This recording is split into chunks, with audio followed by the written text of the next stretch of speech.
حضرت ام المومنین حضرت عائشہ صدیقہ رضی اللہ تعالی عنہ فرماتی ہیں کہ حضور کو دعوت دی گئی، آپ سے درخواست کی گئی، انصار میں کسی بچے کا انتقال ہو گیا کہ آپ اس کی نماز جنازہ میں شرکت فرمائیں، پڑھائیں۔ فقلت یا رسول اللہ، میں نے عرض کیا اللہ کے رسول، یعنی اب اس میں یوں سمجھیے کہ جو چیز امپلائڈ ہے، آپ خامخواہ یہ وقت لگائیں گے، جائیں گے، دعا کریں گے، آمد و رفت کی آپ کو مشقت جھیلنی پڑے گی، تو بالہذا یہ تو ایک بالکل ہی پاک وجود، کوئی اس نے برائی کمائی ہی نہیں، انفینسی میں یا چائلڈ ہوڈ میں اس کا انتقال ہو رہا ہے، تو بالہذا عصفور من عصافر الجنہ لم یعمل السوء، وہ تو جنت کی چڑیوں میں سے ایک چڑیا تھی، چلی گئی، اس نے کوئی کام کیا ہی نہیں، ولم یدرک ہو، نہ اس نے کوئی برا عمل کیا، نہ برے عمل کے قریب پھٹکا، اس کا ادراک بھی نہیں، اسے ابھی بدی کا کوئی شعور ہی نہیں تھا۔ فقال، اب حضور نے فرمایا، او غیر ذالک یا عائشہ، اے عائشہ کہیں ایسا تو نہیں کہ بات اس کے برعکس ہو، ان اللہ خلق للجنت اہلا، دیکھو اللہ تعالی نے جو مخلوق پیدا کی ہے اپنے انجام کے اعتبار سے ان میں سے کچھ جو ہے وہ جنت کے لیے، خلقہم لہا وہم فی اصلاب آبائہم، اگرچہ وہ ابھی اپنے باپوں کی پیٹھوں میں صلب میں ہوتے ہیں، تب بھی ان کے بارے میں علم خداوندی میں کچھ طے ہے۔ وَخَلَقَ لِلنَّارِ أَهْلًا خَلَقَهُمْ لَهَا وَهُمْ فِي أَصْلَابِ آبَائِهِمْ، اسی طریقے سے چاہے ابھی کچھ لوگ اپنے والدین، اپنے آبا دادا کی ابھی پشت کے اندر ہی ہے، ابھی وہ باپ تک بھی منتقل نہیں ہوا ہے، لیکن یہ کہ اللہ کے علم میں ہم نہیں کہہ سکتے کہ کس کا کیا انجام ہونا ہے، یہ ہمارے علم کی بات نہیں ہے، یہ اللہ تعالیٰ کے حوالے، علم خداوندی میں۔ ہمارا کام شریعت کا کیا ہے؟ مسلمان کا جنازہ ہے، جاؤ پڑھو، چاہے بچہ ہو، مشرک کا بچہ ہے اس کا آپ جنازہ نہیں پڑھ سکتے، بس بات ختم ہو گئی۔ ہمارے لیے شریعت ہے، اور وہ ہے اس ظاہر کے اعتبار سے، حقیقت میں کس کا کیا انجام ہونے والا ہے وہ اللہ بہتر جانتا ہے۔ وعن علی رضی اللہ عنہ قال قال رسول اللہ صلی اللہ علیہ وسلم ما منکم من احد الا وقد کتب مقعده من النار ومقعده من الجنہ، قالوا یا رسول اللہ افلا نتکل علی کتابنا وندع العمل۔ حضرت علی سے، اب یہ بڑی حکیمانہ یعنی حدیث ہے، حضرت علی سے مروی ہے رضی اللہ تعالی عنہ کہ حضور نے ارشاد فرمایا، ما منکم من احد، تم میں سے کوئی شخص ایسا نہیں ہے، کوئی شخص نہیں ہے مگر یہ کہ لکھا جا چکا ہے اس کا ٹھکانہ یا جنت میں یا دوزخ میں، یعنی اللہ کے علم میں طے، اللہ کے علم میں معلوم ہے،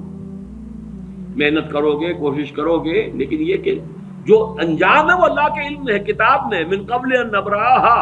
وہ تو اس علم الہی کی جو کتاب ہے، ام الکتاب، اس کتاب کے اندر سے جو بھی ہے وہ در حقیقت وہ اس کا ظہور ہوگا بالآخر۔ تو لوگوں نے کہا، قالوا یا رسول اللہ، اب یہ جو نتیجہ نکلتا ہے نوٹ کیجئے، افلا نتکل علی کتابنا وندع العمل، تو کیا پھر ہم توکل نہ کریں، بھروسہ نہ کریں اپنی کتاب پر، جو بھی لکھا ہوا ہے وہ تو ہونا ہی ہے، پھر عمل چھوڑ دیں، یہ مشقت بھاگ دوڑ یہ وہ اس کے لیے کائے کے لیے؟ قال اعملوا، نہیں، عمل کرو، محنت کرو، جدوجہد کرو، امکانی حد تک کرو، فکل میسر لما خلق له، ہر شخص تدریجاً اس کی تیسیر ہوتی چلی جائے گی، میسر، اس کو ذرا لفظ کو نوٹ کر لیجئے، اس لیے اس حدیث میں یہ ذرا ثقیل شکل میں بھی آگے آ رہا ہے 2 مرتبہ۔ یسر کہتے ہیں آسانی کو، عسر کہتے ہیں تنگی کو، فلم عسر والیسر، جن حضرات نے بیعت کی ہے تنظیم اسلامی میں شامل ہوتے ہوئے وہ ان الفاظ سے خوب واقف ہیں، فی العسر والیسر، اطاعت کریں گے عسر میں بھی یسر میں بھی۔ اب یسر سے باب تفعیل تیسیر، یسرا یوسر تیسیرن، کسی شے کو میسر کر دینا، آسان کر دینا، سہج سہج پہنچا دینا، جیسے کہ جو